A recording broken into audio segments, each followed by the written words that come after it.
Baik, acara bistik hari ini akan kita mulai. Pada Bapak, Ibu, dan rekan-rekan mahasiswa, sebelum acara dimulai, kami informasikan kepada seluruh hadirin untuk dapat mengaktifkan fitur kameranya. Kemudian, menggunakan virtual background yang telah disediakan, dan memastikan mikrofonnya dalam keadaan mute atau mati.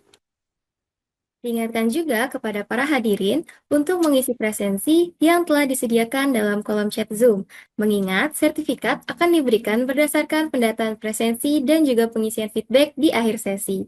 Khususnya kami ingatkan kepada pegawai ASN untuk mengisi NIP dan bukan ASN untuk mengisi NIK yang sesuai pada saat pengisian presensi. Terima kasih. Assalamualaikum warahmatullahi wabarakatuh. Sebelum acara dimulai, izinkan kami selaku MC memperkenalkan diri terlebih dahulu. Saya, Farah Putra Sandri, dan rekan saya Dea Bida Putri. akan memandu jalannya kegiatan Bistik Batch 3 Chapter 7 pada hari ini. Yang terhormat, Koordinator Pojok Statistik Universitas Negeri Jakarta, Profesor Dr. Insinyur Bagus Sumargo MSI, yang kami hormati, Bapak Ibu Pegawai BPS Provinsi DKI Jakarta, Bapak Taufik beserta jajarannya. Yang kami hormati, Bapak Narasumber Dr. Robert Kurniawan MSI selaku dosen tetap Prodi Komputasi Statistik Politeknik STIS Jakarta. Yang kami hormati, Bapak Ibu dosen Universitas Negeri Jakarta, seluruh mahasiswa Universitas Negeri Jakarta, serta seluruh hadirin yang berbahagia. Pertama-tama, marilah kita panjatkan puji syukur atas kehadirat Allah Subhanahu wa Ta'ala, karena atas berkat rahmat dan karunia-Nya, kita dapat bertemu secara virtual dalam keadaan sehat walafiat di acara Bistik Batch 3 Chapter 7 untuk mengikuti kegiatan edukasi statistik yang merupakan bagian dari Pojok Statistik Universitas Negeri Jakarta. Kegiatan yang kita laksanakan pada hari ini merupakan Bistik atau Bincang Seputar Statistik Chapter 7. Nah, pada sesi kali ini, Bistik mengusung tema pentingnya pre-research untuk menentukan lokus penelitian. Sebelum acara utama kita mulai, terlebih dahulu izinkan saya untuk melakukan dokumentasi. Sebelum kita melakukan foto bersama, kepada seluruh hadirin yang belum mengaktifkan fitur kameranya, dipersilakan untuk mengaktifkan kamera terlebih dahulu. Saya tunggu 1 menit hingga pukul 1.07.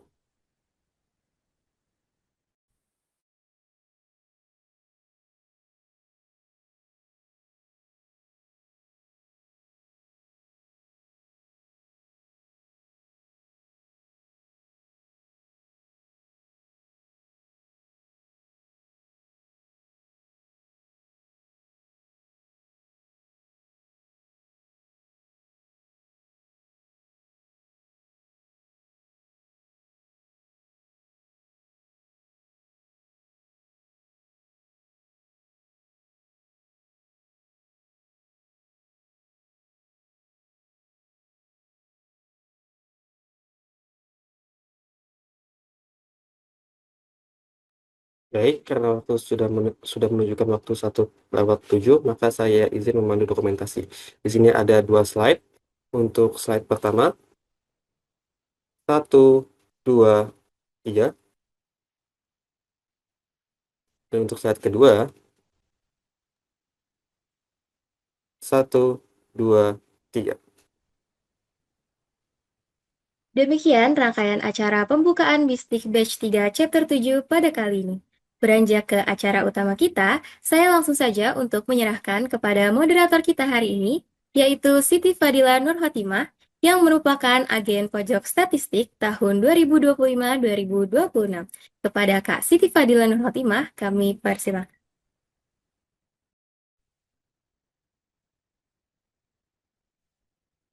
Baik, terima kasih Kak Dea dan Kak Farel atas kesempatannya.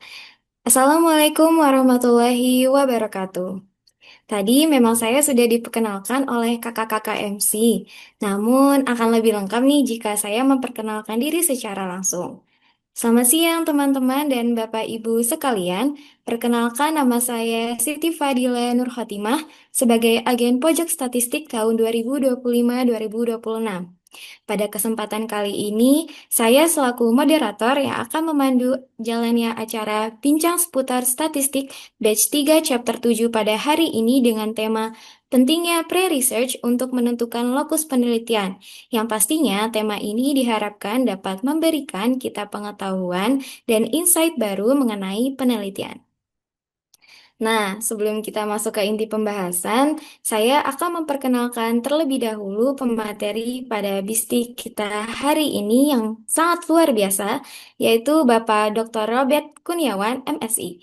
Beliau merupakan dosen tetap program studi komputasi statistik Politeknik Statistika STIS Jakarta. Beliau juga ahli dalam statistika lingkungan. Untuk itu, kepada Pak Robert, apakah sudah terhubung dengan kami? Ya, sudah Mbak. Oke, Baik, bagaimana Pak kabar Bapak hari ini? baik, Mbak Siti. Terima Alhamdulillah. kasih. Apakah Bapak udah siap nih untuk menyampaikan materi hari ini kepada kita semua? Ya, siap. Oke. Oke, baik. Semoga eh, jalannya pemateri apa penyampaian materi hari ini lancar ya, Pak. Oke, baik karena dari para bertanya juga sudah siap dan sepertinya teman-teman yang lain juga sudah nggak sabar untuk mendengarkan materi hari ini. Namun, sebelum kita mulai, saya izin menginformasikan kepada teman-teman semua bahwa selama Pak Robert menjelaskan materi, bagi teman-teman yang memiliki pertanyaan dapat langsung mengisinya melalui link yang sudah disediakan di kolom chat Zoom pada bagian Q&A ya. Nanti pertanyaan yang masuk akan saya bacakan saat sesi tanya jawab. Oke, baik. Selanjutnya kepada Pak Robert, saya persilakan untuk menyampaikan materi hari ini. Ya, baik. Terima kasih Mbak Siti ya atas waktunya. Terima kasih UNJ yang dan BPS ya dalam hal ini di pojok statistik UNJ yang memberikan ruang bagi saya untuk berbagi ya terkait dengan pentingnya pre-research untuk menentukan lokus penelitian. Ya. Baik, sebelumnya saya izin share screen dulu.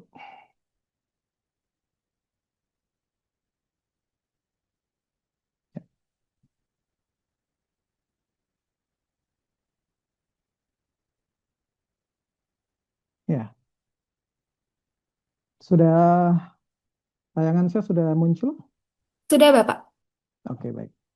Ya, ketika kita berbicara penelitian, ya, pastinya kita akan bingung dulu nih menentukan ya. Kira-kira nanti penelitiannya di mana? Ya. Nah, ini pertanyaan yang sering muncul mungkin buat mahasiswa ataupun apa namanya peneliti khususnya ya terkait dengan lokus penelitian kita ada di mana gitu. Apa itu pre-research? Jadi pre-research berdasarkan si Eldridge ya tahun 2016 itu adalah studi pendahuluan yang didefinisikan sebagai studi yang dilakukan untuk mengevaluasi kelayakan, ya. Kemudian durasinya, biayanya, kelemahannya, dan rancangan dari suatu penelitian itu sebelum dilaksanakan proyek penelitian yang lebih besar lagi. Jadi ibarat seperti pilot project-nya dulu, ya. Atau bisa dikatakan sebagai uji kelayakan gitu ya. Jadi memang sebelum kita menentukan atau melakukan research yang lebih besar, kita tentukan dulu nih ya kelayakannya berdasarkan durasinya, biayanya, kelemahannya dan lain sebagainya. Berdasarkan Gorman dan Clayton tahun 2004, ini disebut juga eksplorasi awal ya, di mana eksplorasi awal ini ya untuk melakukan penjajakan awal ke lapangan ya, untuk mencari lokasi dan subjek yang sesuai ya, khususnya untuk penelitian kualitatif ini juga penting ya terkait dengan lokasi di mana adanya fenomena-fenomena yang menarik untuk diteliti ya. Serta untuk menguji prosedur dari pengumpulan data. Bagaimana nanti pengumpulan datanya ketika kita sudah menentukan lokasi itu. Tapi bagaimana kita menentukan lokasi itu penting. Kita lakukan pre-research dulu. Penelitian awal. Ya. Nah, Bisa juga sebagai tahap inventif, di mana peneliti ini menyelidiki topik-topik yang mungkin menarik, ya, untuk melakukan pencarian di latar belakang. Karena untuk menentukan wilayah di mana kita nanti melakukan studi itu juga harus di state di bagian latar belakang, ya, untuk mempertajam fokus dari penelitian kita, ya. Tentunya sebelum melakukan atau memilih lokasi mana, kita tentukan dulu ya masalah ya yang krusial dari penelitian yang akan kita ambil. Nah, kalau kita bicara metode penelitian ya, itu ada dua ya, kualitatif dan kuantitatif. Kalau kita bicara kualitatif itu lebih bersifat subjektif ya atau interpretatif ya, karena kita untuk memahami apa ya fenomena-fenomena sosial secara mendalam, biasanya kita melibatkan informan-informan dari tokoh-tokoh masyarakat ataupun responden yang sesuai dengan konteks dari penelitian kita. Itu kalau kualitatif ya. Kalau kuantitatif ya, kuantitatif itu kita bersifat objektif ya dan terukur ya. Ya, biasanya untuk menguji teori, kemudian membuktikan hubungan antara variabel A sama variabel B dan lain sebagainya ya. Nah, dua penelitian ini bisa kita bawa sebenarnya untuk menentukan lokasi mana sih nanti penelitian kita untuk kualitatif maupun kuantitatifnya. Karena misalkan kalau kita ingin meneliti di Papua ya, secara kualitatifnya seperti apa, informannya siapa saja, jauh apa enggak, biayanya berapa, dan lain sebagainya, itu juga harus kita pertimbangkan. Ada masalah apa, sesuai enggak sih dengan masalah yang kita akan teliti gitu ya. Nah itu kalau kualitatif. Kuantitatif pun juga sama, datanya ada enggak, ya, kualitas datanya seperti apa, akses datanya seperti apa, dan lain sebagainya. Itu juga perlu kita pertimbangkan. Nah, biasanya untuk melakukan keduanya itu kita butuh statistik ya. Butuh statistik ya, di mana statistik tadi terkait dengan pengumpulan sampel data ya, metode pengumpulan sampelnya seperti apa, kemudian ini juga berasal dari apa namanya observasinya nanti bagaimana, apakah individu ataukah rumah tangga ataukah wilayah gitu ya. Nah, dua pendekatan ini dari observasi individu ataupun rumah tangga ataupun komunitas ya, itu tergantung dari kontennya ya. Konteksnya juga yang misalkan kita ingin ke arah lingkungan ya, kira-kira apa nih ya, berarti kan kita melihat karakteristik dari individu itu ya atau komunitas itu ya. Bagaimana karakteristiknya, bisa perilakunya, bisa macam-macam ya. Nah, kemudian ada juga kalau misalkan kita ingin melihat wilayah ya, misalkan desa ya, kelurahan ya, desa atau kelurahan, kecamatan ya, kabupaten atau bahkan nasional ya, provinsi atau bahkan nasional kalau kita ingin membandingkan antar negara di dunia misalkan. Itu kan levelnya nasional berarti ya. Nah, ini juga menarik ya. Dan selama ini data yang kita gunakan ya, khususnya di BPS ya, khususnya di BPS itu data-data yang kita kumpulkan itu kebanyakan data mikro atau data individu untuk melihat bagaimana karakteristik ya dari rumah tangga misalkan atau individu ataupun apa namanya komunitas tertentu ya. Nah, ada data BPS yang terkait dengan wilayah ya, misalkan PODES ya dan lain sebagainya. Individu pun bisa kita kita jadikan skop wilayah ketika kita agregasi ya. Nilai dari kumpulan individu tadi kita dapetin nilai-nilai agregasi wilayah. Itu pun juga bisa kita gunakan untuk observasi wilayah ya. Nah, ini beberapa metode statistik yang mungkin digunakan ya untuk eksperimen ya, misalkan untuk individu bisa ke eksperimen, ke regresi, path modeling dan lain sebagainya ya. Nah, untuk kewilayahan biasanya itu kita bisa mengklasifikasikan ya atau dengan menggunakan sistem dynamic atau clustering ya atau spatial regression dan lain sebagainya. Time series pun juga bisa ya. Nah, nanti ada contoh-contoh penelitian yang pernah saya lakukan terkait dengan bagaimana observasi wilayah ini untuk menjustifikasi wilayah mana yang lebih pas ya untuk penelitian lanjutannya gitu. Nah, apa pentingnya ketika kita menentukan wilayah ya?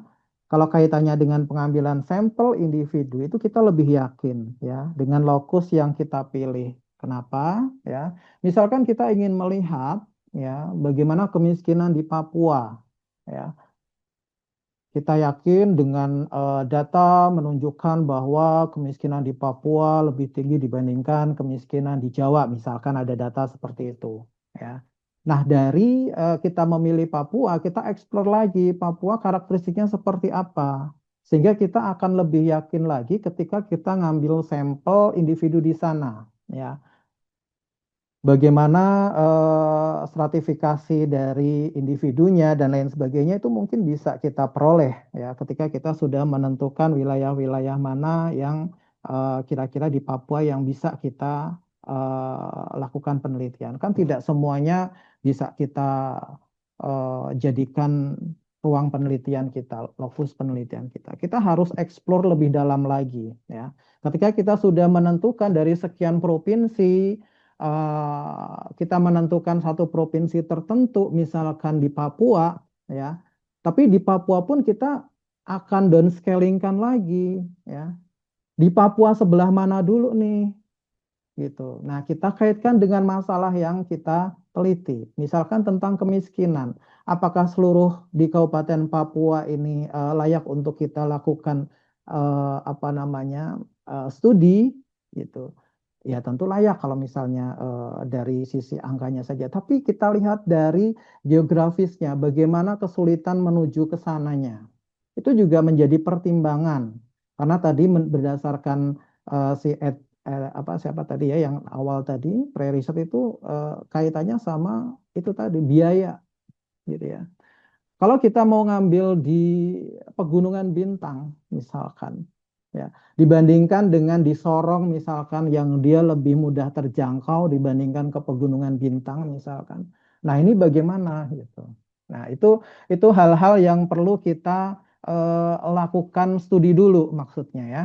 Kita explore dulu sebanyak mungkin informasi terkait dengan karakteristik suatu wilayah tadi. Selain itu juga bisa menjadi dasar kebijakan bagi pemerintah daerah ya. Biasanya kalau kita apa namanya melakukan presentasi ya ke pemerintah daerah ya, selalu ditanya kalau misalkan terkait dengan kemiskinan misalkan, daerah mana yang miskin? Desa mana yang miskin? Lama-lama ke arah individu mana di desa itu yang perlu dibantu. Akhirnya seperti itu. Ya, nah itu yang sudah dilakukan sama BPS terkait dengan mungkin kemiskinan ekstrim ya. Sudah dipetakan seluruh Indonesia di wilayah mana, di desa mana, kemudian langsung ke arah individu mana yang perlu dibantu. Nah itu awalnya dari lokasi mana, wilayah mana gitu. Atau mungkin misalkan dari kerentanan banjir, ya. Daerah-daerah mana saja yang rentan banjir setelah kita petakan misalkan. Ya, karena tidak seluruh misalnya di Jawa Tengah misalkan ya, tidak seluruh Jawa Tengah itu banjir, hanya beberapa wilayah saja, ya. Nah, itu kita bisa tahu penyebabnya, bagaimana cara mitigasinya ya. Nah, kebetulan paper yang terkait sama kerentanan banjir kaitannya sama apa pertanian ya masih progres ya produksi oleh apa publishernya. Jadi mudah-mudahan beberapa waktu ke depan sudah bisa publish online gitu ya. Itu terkait dengan kerentanan banjir. Nah, ini kemarin saya iseng-iseng untuk melihat dari database Scopus, ya, dari beberapa literatur penelitian yang eh, membicarakan tentang bagaimana riset location selection itu dilakukan, ya. Ternyata consideration atau pertimbangan-pertimbangan apa yang diperlukan itu ada beberapa hal gitu ya. Kaitannya tadi budget, ya. Bagaimana biaya ke sananya? Ya, resource allocation-nya seperti apa, budget kontrolnya seperti apa, itu memang menjadi consideration yang sangat penting untuk memilih lokasi mana, gitu ya, dari penelitian kita. Kemudian juga ethical consideration, ya, human subject-nya seperti apa, atau medical ethics-nya seperti apa. Misalkan kita tidak bisa serta-merta masuk ke wilayah tertentu gitu. Harus ada permission ke harus ada izin misalkan ke tokoh masyarakatnya dan lain sebagainya. Nah, itu kan terkait sama etik ya, kode etik di wilayah tertentu itu. Jadi kita juga harus melihat dari ethical consideration-nya. Selain itu juga kaitannya sama faktor yang mempengaruhi lokasi tersebut ya, kaitannya sama fasilitasnya. Nah, kita bisa memetakan kaitannya sama fasilitas yang ada. Ya, misalkan kita menggunakan Google apa ya, Google Map gitu ya, kaitannya sama POI-nya, point of interest ya. Akses di sana gimana, transportasinya seperti apa, ada nggak hotelnya, ada nggak misalnya rumah makannya dan lain sebagainya, fasilitas-fasilitas itu memungkinkan semua nggak gitu. Sehingga penelitian yang kaitannya sama konten kita itu bisa dilakukan gitu. Kemudian juga kaitan dengan kalau lokasi tadi kaitannya sama community engagement-nya ya, bagaimana masyarakat setempat itu bisa menerima kedatangan kita gitu ya. Jangan sampai mereka suatu komunitas tertentu yang tidak bisa sembarang orang masuk ke situ gitu, sehingga kita tidak bisa melakukan survei lanjutan atau mungkin tadi kalau kualitatif interview lebih mendalam gitu ya. Nah, itu mungkin juga perlu kita pertimbangkan di sini ya. Nah, kemudian juga di sini kaitannya sama pentingnya studi awal ya, kaitannya sama data aksesnya seperti apa ya kan, keberadaan internet kayak gimana mungkin ya, kemudian knowledge generationnya seperti apa, itu juga menjadi apa namanya eksplorasi yang penting harus kita lakukan sebelum kita memilih lokasi penelitian ya. Jadi kita tidak serta-merta ya dalam menentukan lokasi penelitian itu langsung sesuka-suka kita gitu ya, tanpa melihat konteks dari masalahnya yang kita teliti ya dan lain sebagainya. Nah, pre-riset atau studi pendahuluan ya dalam menentukan lokasi penelitian ini kalau saya dapat saya ringkas ya menjadi 3 aspek utama ya. Yang pertama adalah legitimasi teoritis, kemudian efektivitas dari metodologinya memungkinkan atau tidak dengan metode seperti itu, kemudian bagaimana mitigasi resiko secara praktisnya ketika kita memilih studi di sana gitu ya. Nah, ini yang pertama kaitannya sama teori tadi ya, landasan konseptual dan teoritisnya ya. Pre-riset ini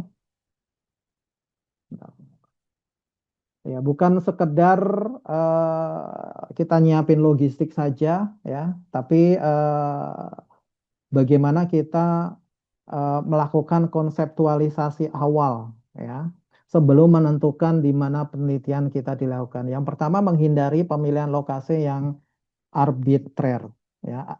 arbitrer. Ya, itu penentuan lokasi yang sebenarnya tidak boleh dilakukan secara acak gitu atau senyaman kita. Ah, saya mau milih di Jakarta aja ah yang dekat sama rumah saya gitu. Ya, nggak bisa gitu. Ada nggak masalah itu ya kaitannya sama konteks kita ya? Misalkan apa ya? Apa misalnya ya yang terkait sama sesuatu ya, tapi ternyata di Jakarta tidak begitu penting gitu dan tidak ada urgensinya melakukan di Jakarta ya itu jangan ya. Jangan sekedar karena kita nyaman aja, biar deket aja, biayanya minimalis, ya nggak seperti itu juga. Tapi kita harus menentukan wilayah-wilayah mana yang benar-benar sesuai dengan konteks kita, gitu. Karena nanti kaitannya sama finding yang akan kita temukan di penelitian kita, ya. Apakah finding research kita itu punya dampak ke masyarakat setempat tadi, ya untuk menyelesaikan atau memberikan solusi dari masalah yang ada di daerah tertentu tadi ya. Nah, itu kaitannya sama menghindari pemilihan lokasi yang acak gitu ya. Suka-suka kita. Atau juga kita memahami interdependensi relasionalnya ya. Jadi tidak hanya sekedar tempat saja, tapi kita ini bagaimana bisa eh, apa ya melakukan interaksi gitu ya. Nah, melakukan interaksi dengan masyarakatnya, kemudian kita juga bisa mendapatkan feedback dari masyarakat tadi kaitannya sama konteks yang akan kita teliti ya. Nah, itu apa namanya penting gitu ya kita kita melakukan pemilihan itu berdasarkan interdependensi relasionalnya ya. Nah, kemudian kaitannya sama efektivitas metodologi. Nah, ini kaitannya kesesuaian dengan kasusnya atau case-nya. Ya. Apakah case-nya ini sesuai dengan teori atau enggak? Ya. Kasus yang ada di Jakarta ini sesuai enggak? Misalnya terkait sama kemiskinan gitu ya. Kemiskinan yang kita maksud sesuai nggak ya yang ada di Jakarta gitu misalkan ya misalnya kemiskinannya oh ternyata kemiskinannya kemiskinan energi yang kita ingin lihat gitu. Nah di Jakarta konteksnya relate nggak dengan case tadi, misalnya kemiskinan energi, ya. Padahal di Jakarta sudah serba elektronik, misalkan kompor pakai listrik dan lain sebagainya, tidak ada yang menggunakan kayu bakar dan lain sebagainya. Itu jadi nggak nggak bisa melihat apa namanya secara heterogennya gitu ya eh, sudah sama semuanya kurang lebihnya di Jakarta itu menggunakan kompornya gas semua gitu kurang lebihnya nggak ada yang menggunakan kayu bakar karena nyari kayu bakar di mana juga nggak ketemu di Jakarta. Nah hal-hal seperti itu ya kaitannya sama metodologis itu juga penting gitu ya.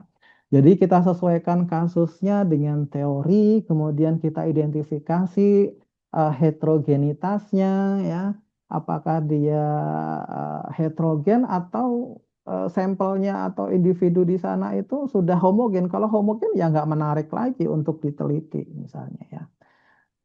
Nah, kaitannya sama penelitian yang sudah yang sudah saya lakukan di sini misalkan ya studi spasial penelitian internet akses internet di Indonesia ya. Ini pre-research melalui analisis data sekunder. Nah, ini yang saya lakukan ya dari Susenas atau Okla. Okla itu untuk data dari itu tuh apa namanya? Speed itu ya, speed internet itu ya. Nah, itu kita bisa melihat itu ya bagaimana akses internet di Indonesia gitu. Nah, di sini membantu mengidentifikasi variasi atau heterogenitas antar wilayahnya ya. Nah, hal ini krusial ya agar peneliti ini tidak terjebak pada generalisasi yang salah gitu ya. Misalkan kita menganggap semua wilayah di Papua ini memiliki kendala yang sama. Ya, padahal beda-beda gitu ya. nggak bisa kita samakan antara Papua pegunungan dengan Papua pesisir misalkan, atau di area-area industri daerah Sorong misalkan, atau Jayapura misalkan, ya. Nah, itu tidak bisa kita samakan gitu, ya. Makanya kita juga perlu mengidentifikasi heterogenitas dari wilayah tadi, seperti apa karakteristik dari wilayahnya gitu. Nah, kemudian yang ketiga, bagaimana mitigasi risiko dan kelayakan praktisnya atau feasibility-nya gitu ya. Nah, ini bisa kita lakukan evaluasi dari kendala infrastruktur dan geografisnya ya. Nah, pasti kalau misalnya kita melihat suatu wilayah, kalau di lingkungan eh, konteks lingkungan ya, itu kita menggunakan remote sensing biasanya ya, menggunakan remote sensing ataupun menggunakan Google Map ya, untuk mengidentifikasi infrastruktur kita pakai Google Map biasanya ya. Ketersediaan, misalnya ketersediaan apa namanya, pom bensin ya. Nah, itu juga kita lakukan mapping dari infrastruktur-infrastruktur di sana ya. Apakah di Papua ini ya, misalkan infrastruktur terkait dengan eh, pom bensin itu sudah cukup terdistribusi secara menyeluruh di masing-masing kabupaten kota misalkan. Oh, ternyata nggak ada ya. Kemudian secara geografisnya seperti apa ya, dia urban atau rural ya, dan lain sebagainya, itu menjadi evaluasi kita juga dalam memilih lokasi penelitian mana yang pas gitu. Karena kita juga harus memetakan ya hambatan-hambatan fisik ya, seperti medan-medan yang sulit misalkan ya. Kayak kemarin ketika survei di Aceh ataupun di Sumatera Barat, Sumatera Utara, kaitannya sama banjir yang kemarin itu ya, awal tahun kemarin itu juga eh, apa namanya, bisa kita petakan dulu sebenarnya lewat remote sensing gitu sebelum kita memang turun lapangan ke sana. Tapi kalau sudah terjadi kejadian ya mungkin bisa kita lakukan ke sana, tapi ya itu tadi hambatan fisiknya pasti ada gitu ya. Kemudian aksesibilitas data dan responden ya. Melalui studi awal atau pre-research ini ya, peneliti itu dapat menilai ya apakah lokasi tersebut memiliki populasi target yang memadai. Kemudian contohnya juga persentase penggunaan internet atau kepemilikan perangkat di suatu provinsi untuk memastikan kelayakan dalam pengambilan sampelnya. Ini juga bisa kita lihat ya kaitannya sama aksesibilitas data dan respondennya seperti apa gitu. Nah, tiga hal tadi yang menjadi concern dalam memilih lokasi penelitian ya. Nah, ini tadi yang penelitian yang sudah publish ya di Februari kemarin, tanggal 27 kemarin. Ya, mungkin teman-teman bisa eh, mengakses karena ini open access ya, jadi bisa dibaca-baca di situ bagaimana mengevaluasi internet aksesibilitas dan equity in Indonesia using integrated Susunan dan Ookla data. Ya. Nah, dari sini pun maksud saya dari penelitian ini bisa berkembang menjadi penelitian yang lebih besar lagi gitu, atau justifikasi atau temuan-temuan dari penelitian ini bisa dimanfaatkan untuk penelitian atau justifikasi di latar belakang di penelitian yang lain ya. Nah, ini sangat penting sekali kenapa kita melakukan studi literatur ya, kaitannya sama nanti apa namanya, penentuan wilayah-wilayah juga ya. Nah, ini ada beberapa eh, literatur yang sudah saya publish di beberapa conference ataupun di jurnal internasional ya. Ini contohnya untuk mengcapture bagaimana eh, apa namanya, kerentanan sosial di kabupaten di seluruh Indonesia ya. Dengan menggunakan big clustering ya, kita bisa tahu bahwa di Papua ini yang paling bervariatif gitu ya, Dan ada satu klaster ya di sini terlihat bahwa di daerah pegunungan ini ya yang merah ini misalkan ya. Nah, itu menjadi concern dari pemerintah misalkan terkait dengan rekomendasi dari mitigasi eh, bencana di sana seperti apa gitu. Nah, sehingga kita bisa lebih bisa ketika kita ingin melakukan penelitian terkait dengan apa namanya SOVI ini ya, Social Vulnerability Index ini ya, kaitannya sama mitigasi, kita bisa memilih nih di daerah Papua, Papua yang sebelah mana nih gitu. Nah, kita bisa menentukan, oh, oke, saya ingin menentukan wilayah yang tiga strata wilayah, yaitu yang pertama di daerah pesisir, pegunungan sama perbatasan misalkan. Nah, itu kita bisa bisa lihat dari peta hasil pre-riset kita ini bisa kita katakan sebagai pre-riset ya. Jadi riset-riset sebelumnya itu kita bisa katakan sebagai pre-riset kita gitu ya. Nah, karena proses pengumpulan data tadi sehingga kita bisa menentukan wilayah-wilayah mana kaitannya sama konteks masalah yang kita akan teliti gitu. Kalau saya menganggapnya seperti itu. Nah, ini ada lagi kaitannya sama eh, Sofi juga ini ya kaitannya urban. Kalau ini urban vulnerability terhadap apa ya bencana banjir di Jakarta ya bencana banjir di Jakarta dan bagaimana menganalisisnya dengan menggunakan media massa gitu ya. Nah di sini terlihat ya ini ya, ini setelah kita lakukan penghitungan berdasarkan data-data tadi ya, saya menggunakan klaster itu terklaster menjadi dua, gitu ya. Nah ini terklaster menjadi dua, daerah yang rawan sama yang ya bukan nggak rawan tapi ya relatif aman, gitu ya. Nah, ini ketika kita overlay dengan apa namanya kejadian-kejadian banjir yang kita ambil datanya dari media massa ya. Sehingga kita bisa dapat knowledge baru dari sini bahwa ketika kita ingin melakukan studi kaitannya sama individu misalkan bagaimana persepsi masyarakat di Kampung Melayu gitu. Nah, kita lihat Kampung Melayu itu ada di mana gitu. Misalkan ada di daerah yang sini misalkan. Apa benar di sini itu daerah yang sangat rawan sekali? Berapa kali di sini setiap bulannya ya banjir dan lain sebagainya gitu ya. Kita bisa bisa paham gitu. Sehingga ketika kita melakukan studi lebih dalam lagi kaitannya sama tadi misalkan kualitatif mencari fenomena sosial yang lebih mendalam, kita bisa lebih yakin gitu ya bahwa di Kampung Melayu ini tempatnya cocok karena berdasarkan pre-riset ini ya, ini sebagai pre-riset lagi nih ya saya menentukan bahwa di daerah sini, di kecamatan ini merupakan daerah yang rawan banjir.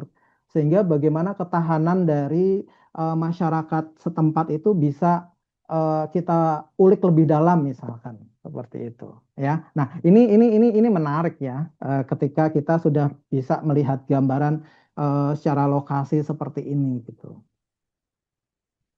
Nah, ini beda tahun tadi tahun ini 2019 tadi ini 2020 ya semakin banyak. Nah, beda lagi. Ini kaitannya sama eh dampak dari produksi industri ya, industri yang berproduksi kaitannya sama kualitas apa udara ya kaitannya kualitas udara berdasarkan remote sensing dan lain sebagainya. Ini time series sebenarnya ya, tapi ini dilakukan juga di Jawa Barat ya. Ini peta Jawa Barat ya. Jadi kita lakukan pemetaan di Jawa Barat itu seperti apa ya. Sehingga kita tahu di sini wilayah-wilayah mana ini kaitannya sama yang di bawah ini ya gambar merah-merah ini ya ini kaitannya sama pneumonia balita gitu ya. Nah, bagaimana polusi udara yang ada di Jawa Barat yang dikaitkan dengan eh, apa namanya industri tadi ya berkaitan dengan pneumonia balita yang ada di Jawa Barat. Nah, sehingga kita bisa lebih concern lagi wilayah-wilayah mana ketika kita sudah mengetahui wilayah mana yang paling berbahaya ataupun banyak masalah di situ, ya, kita bisa langsung melakukan investigasi lebih dalam gitu, khususnya untuk kualitatif kita, gitu ya. Nah, ini menarik nih ya, ketika kita bisa memperoleh informasi-informasi yang komprehensif terkait dengan wilayah lokus penelitian yang kita dapatkan berdasarkan pre-riset sebelumnya. Ini kita anggap pre-riset kita, gitu ya. Sebelum kita melakukan riset yang lebih dalam atau lebih luas lagi, gitu. Nah, ini contoh terbaru ya, contoh terbaru dari eh, paper saya yang tahun 2025 kemarin ya. Kaitannya sama ini, kepadatan atau kemacetan lalu lintas, kemudian industri, kepadatan industri, dan green open space, ya, yang ada di Jakarta tuh seperti apa? Kaitannya sama kualitas udara juga, kerentanan kualitas udara di Jakarta, ya. Nah, ini menarik sekali juga, ya, ketika kita ingin melihat kasus polusi di Jakarta. Jakarta sebelah mana sebenarnya yang menarik untuk kita lihat gitu ya. Misalkan di Duren Sawit sini misalkan, oh ternyata di Duren Sawit ini lebih polusi dibandingkan dengan di daerah misalkan Pasar Minggu misalnya ya. Nah, ini berdasarkan pre-riset ini ya yang sudah dilakukan pemetaan berdasarkan data-data remote sensing, kemudian dikaitkan sama macam-macam data di sini ya, yang sudah dilakukan studi duluan gitu. Nah, ini bisa kita jadikan dasar dari pengambilan lokus dari penelitian kita yang lebih mendalam misalkan ya. Nah, bagaimana kalau kita elaborasi antara penelitian-penelitian yang lain gitu dengan konteks penelitian kita ya. Nah, kita bisa memetakan atau membuat tabel ya. Misalnya dari apa namanya yang tadi yang OKLA tadi Susenas dengan punya saya yang barusan tadi, kita bisa tuh ya membuat suatu kesimpulan justifikasi literatur gitu ya berdasarkan kriteria-kriteria utama misalnya ya. Nah, dari sini kita bisa tahu ya tingkat konsentrasi polutan misalnya ya. Kemudian subkriteria penelitiannya seperti apa. Ya, justifikasi literaturnya kayak gimana. Oh, lokasi dengan polusi tertinggi ada di sini, memberikan data paling relevan dan lain sebagainya dan lain sebagainya. Kemudian kerentanan spasial dan ekonomi ya, interaksi kepadatan penduduk yang tinggi, kemudian keterbatasan infrastruktur. Nah, ini juga lokasi riset harus dipilih secara purposif misalkan ya, dengan melibatkan data-data terkait sama ekonomi seperti apa dan kualitas hidup misalnya. Nah, dan seterusnya gitu ya. Nah, kita bisa dari beberapa literatur yang kita lakukan apa namanya studi, kita bisa mencari garis atau benang merahnya sebenarnya ya. Sehingga kita bisa menentukan lokasi mana yang cocok ya untuk dilakukan studi literatur lebih dalam ya. Nah, misalkan terkait dengan Jakarta yang memiliki apa namanya polusi tinggi dan akses internetnya pun juga tinggi. Ya, artinya literasi digital kita tinggi gitu di Jakarta ya. Namun ya, kenapa polusi udara di Jakarta itu relatif tinggi dibandingkan daerah-daerah lain? Nah, itu kan menjadi kontradiksi ya, menjadi kontradiksi dan itu bisa menjadi gap penelitian yang bisa kita lakukan penelitian lanjutan gitu. Ya, apa iya ya? Oh, apa namanya apa namanya pendidikan lingkungan masyarakatnya masih relatif kurang Ya, kita bisa melakukan studi eksperimen, kita bisa melakukan apa namanya membuktikan teori, misalkan perilaku, teori perilaku dan lain sebagainya dan lain sebagainya. Jadi kita bisa memperoleh gap-gap penelitian yang bisa kita tutupin akhirnya. Kita mendapatkan tema-tema penelitian baru justru kalau misalnya kita melakukan studi-studi literatur dari berbagai macam lokasi, ini kaitannya sama ini, ketika kita merge gimana gitu. Nah, ini yang kemarin sempat terlintas ya, sehingga kita bisa menyimpulkan ya bahwa transformasi lokasi menjadi kasus ilmiah ini juga menjadi penting gitu ya.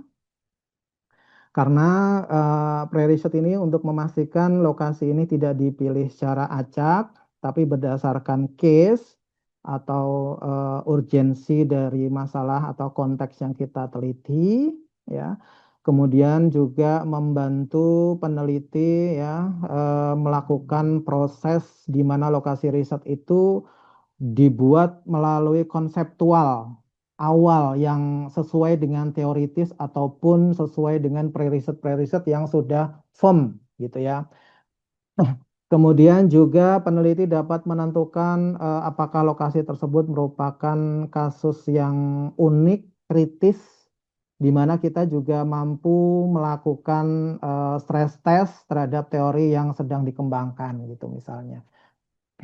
Kemudian yang kedua juga perlu melihat validasi dari heterogenitas dan karakteristik dari wilayah itu ya.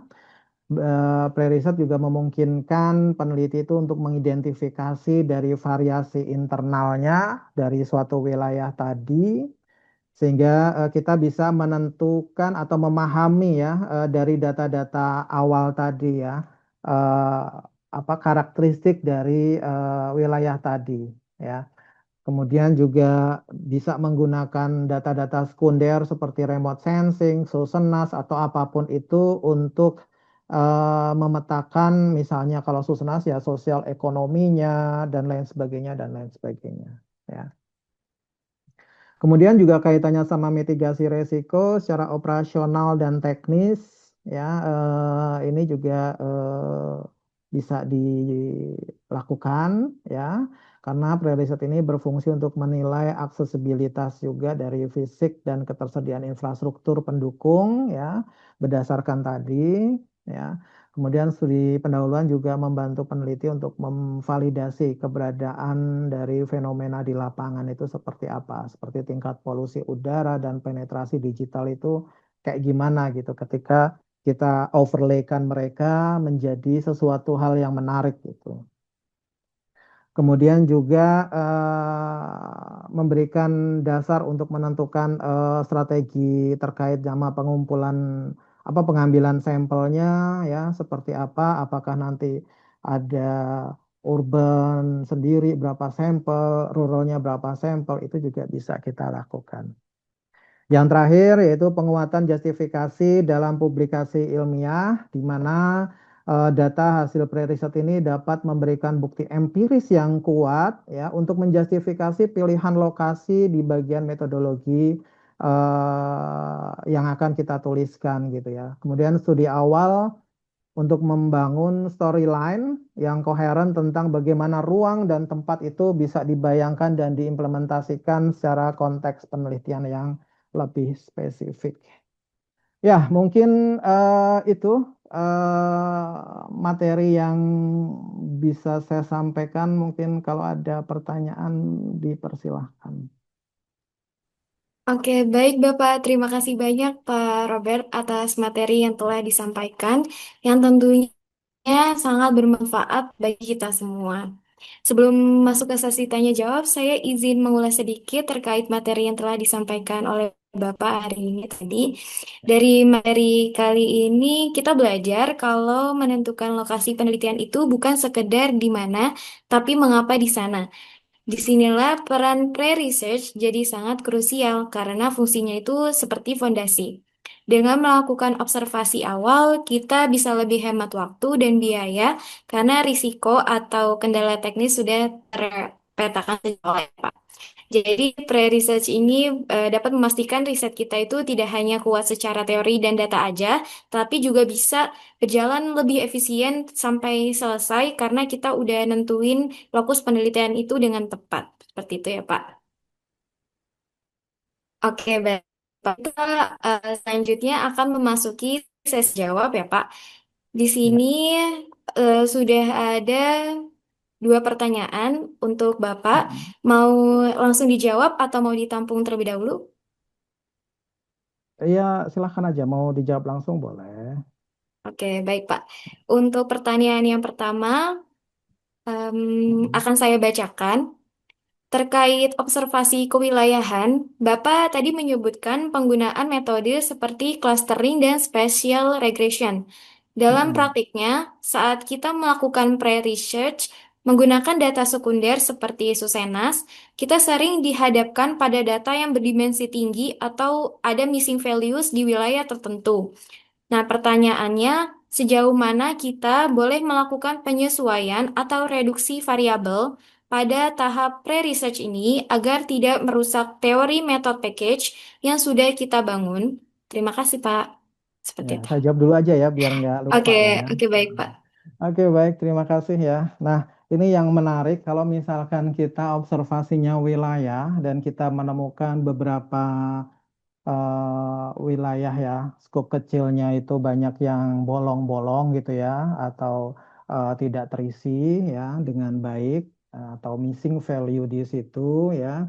Nah, ini kita tidak bisa serta-merta membuang ya, membuang wilayah tadi ya, mengeksklud gitu ya, nggak bisa karena akan kehilangan makna nanti kalau misalkan kita buang apa namanya satu record itu ya, karena record itu merupakan satu wilayah gitu kan, di skop kecil dari wilayah yang kita lakukan apa namanya yang akan kita teliti gitu. Nah, bagaimana solusinya? Solusinya kita bisa mengganti proksi dari variabel yang tadi missing gitu. Misalkan saya sering juga menemukan ya variabel apa ya yang di Papua khususnya kaitannya sama penyakit ini ya. Misalkan apa ya stunting atau apapun itulah ya, kaitannya sama kesehatan di beberapa wilayah desa atau kecamatan atau bahkan kabupaten sekalipun itu datanya kurang lengkap gitu ya. Akhirnya saya melakukan literatur lagi ya, melakukan literatur kira-kira variabel ini ya kalau kita apa namanya tetap kita lakukan dalam penelitian itu kita tidak bisa melakukan apa namanya metode apa mengolah metode selanjutnya gitu ya dengan menggunakan metode selanjutnya gitu. Nah, kita harus ganti gitu ya. Ganti variabel itu dengan variabel proksinya. Misalkan kalau kita tidak bisa mendapatkan angka melek huruf misalkan ya, kita bisa mengganti dengan variabel lamanya apa lamanya waktu sekolah misalkan ya atau apa namanya angka partisipasi kasar ataupun apa gitu. Itu bisa. Atau bahkan kita bisa melakukan proksi dengan apa namanya big data. Ya, misalkan saya pernah menemui ketika kita ingin melihat dengan variabel kemacetan lalu lintas, ya, saya tidak mendapatkan data banyaknya kendaraan di jalur-jalur itu gitu ya.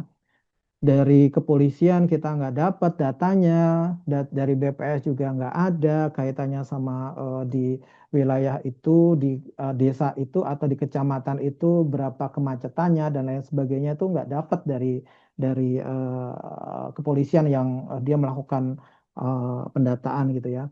Nah, saya dekati dengan misalnya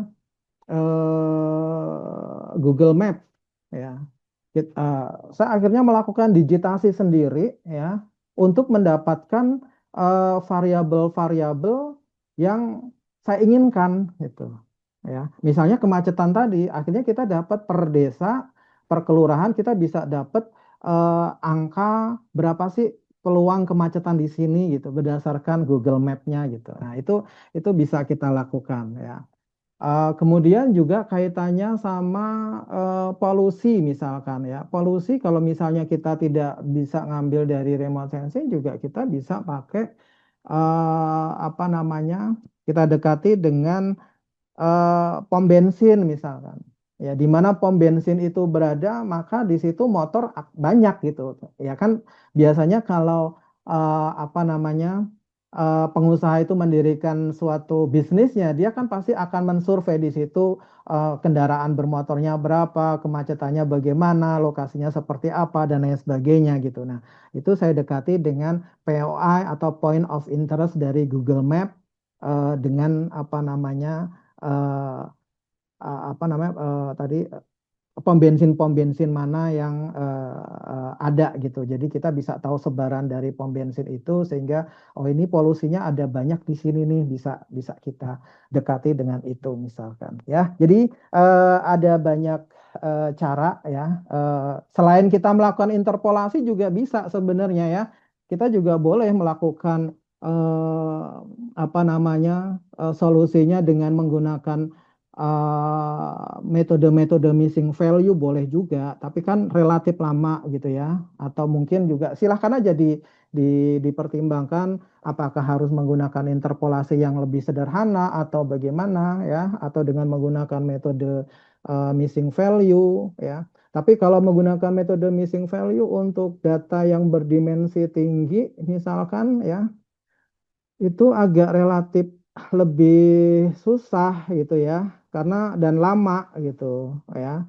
Ngulik lagi masalah itu lagi gitu ya. Statistiknya tentunya lebih lebih rigid lagi di kaitannya sama metode statistiknya gitu mungkin kira-kira ya eh, jawabannya.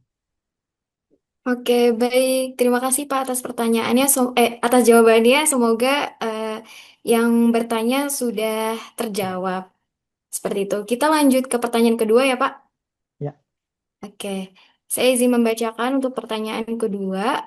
Eh, oke, untuk pertanyaan kedua ini atas nama Jessica Aurelia, apakah yang bersangkutan bisa open mic?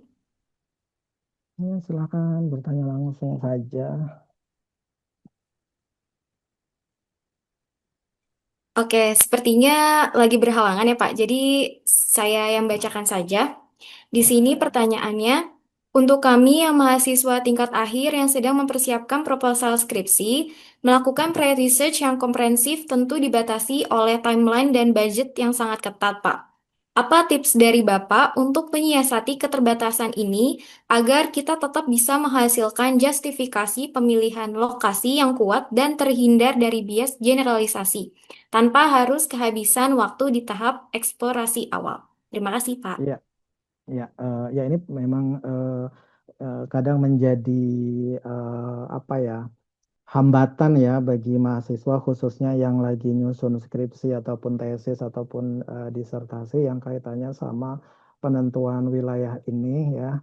Eh, Kalau kita tidak bisa melakukan apa namanya pre-riset sendiri dengan apa namanya sumber daya yang kita lakukan untuk mengeksplorasi suatu wilayah tadi, gunakan dengan studi literatur ya. Studi literatur di mana lokasi-lokasi tadi merupakan lokasi yang relatif common gitu ya. Misalnya ya, tadi saya memilih di Jakarta. Padahal nantinya ke depan itu saya inginnya nanti di Jakarta Timur, tapi saya lihat dari skop yang lebih luas dulu, kemudian nanti baru di breakdown per kecamatan atau per apa namanya provinsi atau per apa ya kabupaten kota misalnya. Nah itu kita bisa dapat justifikasi kabupatennya gitu ya, oh atau justifikasi kecamatannya akhirnya. Nah baru nanti kalau ke skup yang lebih kecil misalkan desa, desa mana ya? Silahkan datang ke desanya, ya, datang ke desanya mencari data-data terkait sama desa. Kenapa desa itu dipilih, gitu kan? Nah, itu kan ya memang melakukan itu ya. Kita tidak bisa instan memang dalam menentukan wilayah itu ya.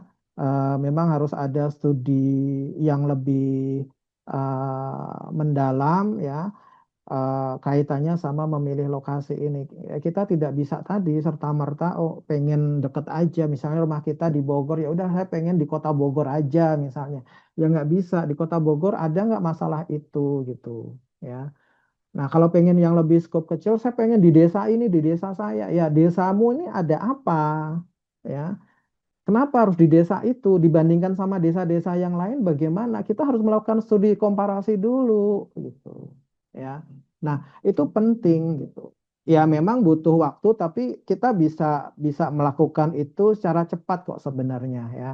Kalau kita memang punya timeline kaitannya sama memilih apa namanya lokasi, kita kasih timeline. Misalnya, oke 1 minggu saya melakukan studi literatur, data ya, mencari data, kemudian mengeksplorasi skop-skop data tadi ya yang menjadi masalah penelitian saya ya. Nah, itu uh, bisa kok kita lakukan untuk studi literatur khususnya ya. Oke, itu mungkin mungkin yang cara lebih mudah studi literatur ya. Kayak tadi kan riset saya sebenarnya dari berbagai macam literatur kan gitu. Nah, itu bisa kita ambil kesimpulan gitu. Oh, kalau misalnya seperti ini kayak gini, kaitannya sama ini seperti ini. Oh, di sini aja deh di kabupaten ini atau di provinsi ini gitu. Kira-kira ya. Itu Mbak, silahkan Mbak, yang lain mungkin. Oke, baik. Terima Pak atas jawabannya. Semoga jawabannya sudah menjawab. Namun sampai saat ini hanya 2 pertanyaan nih Bapak. Jadi Hmm, kemungkinan untuk sesi tanya jawabnya cukup sampai eh, sekian gitu. oke. Oke, jadi karena Silakan. pertanyaannya untuk sesi tanya jawab hari ini udah selesai nih Pak, maka sesi Hmm, penyampaian materi bersama Bapak cukup sampai di sini hari ini. Jadi untuk Pak baik. Robert, jika memiliki agenda atau cara lain diperkenankan untuk meninggalkan ruang Zoom ini. Namun jika ingin mengikuti acara hingga akhir, kami akan sangat mempersilahkan Bapak untuk tetap membersamai kami sampai acara ini berakhir. Iya, Dari saya silakan. izin apa memberikan terima kasih banyak kepada Bapak untuk sudah menyediakan waktu Bapak untuk acara Bistik atau Bincang Seputar Bistik Batch 3 Chapter 7 ini. Baik. Baik, rangkaian acara inti kita hari ini sudah berakhir. Saya Siti Fadila Nur Fatimah selaku moderator pada hari ini memohon maaf apabila terdapat kesalahan kata maupun kekurangan dalam memandu acara hari ini. Terima kasih. Wassalamualaikum warahmatullahi wabarakatuh. Untuk itu saya kembalikan ke kakak-kakak MC. Terima kasih. Oke semuanya.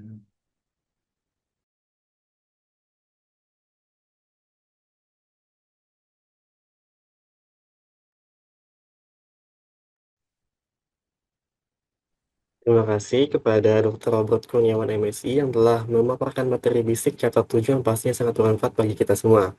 Serta terima kasih juga kepada Kak Siti Fadila yang telah memandu sesi materi dan tanya jawab pada hari ini. Semoga apa yang kita peroleh pada hari ini menjadi bermanfaat sehingga bisa diimplementasikan ke depannya. Rangkaian acara berikutnya kepada hadirin dimohon untuk tidak keluar Zoom terlebih dahulu karena ada pengisian feedback. Para hadirin dimohon untuk membuka tautan yang telah disediakan di kolom chat Zoom. Kemudian pilih feedback bincang seputar statistik atau BISTIK, lalu hadirin sekalian bisa mengisi sesuai dengan penilaian BISTIK Batch 3 Chapter 7 pada hari ini. Pengisian feedback akan diberikan waktu selama 1 menit, oleh karena itu kepada para hadirin dipersilakan untuk mengisi feedback dari sekarang.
Baik, Ibu Bapak sekalian, sebelum diakhiri, mungkin ada yang ingin disampaikan terlebih dahulu, mengingat di dalam Zoom ini juga dihadiri oleh Profesor Dr. Dian Handayani MSI selaku Koordinator Program Studi Statistika Universitas Negeri Jakarta dan Profesor Dr. Insinyur Bagus Sumargo MSI selaku Koordinator Pojok Statistik Universitas Negeri Jakarta.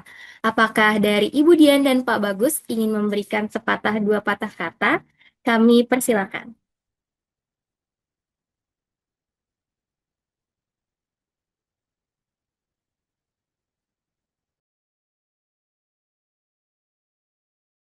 Maaf dari saya cukup ya, mau lagi nyambi yang lain.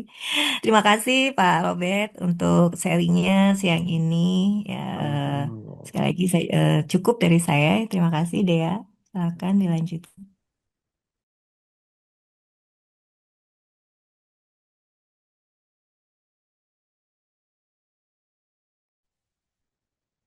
Baik, kami ucapkan terima kasih kepada Bapak Ibu semuanya, serta rekan-rekan yang sudah meluangkan waktunya untuk menghadiri Bistik Batch 3 Chapter 7 pada hari ini.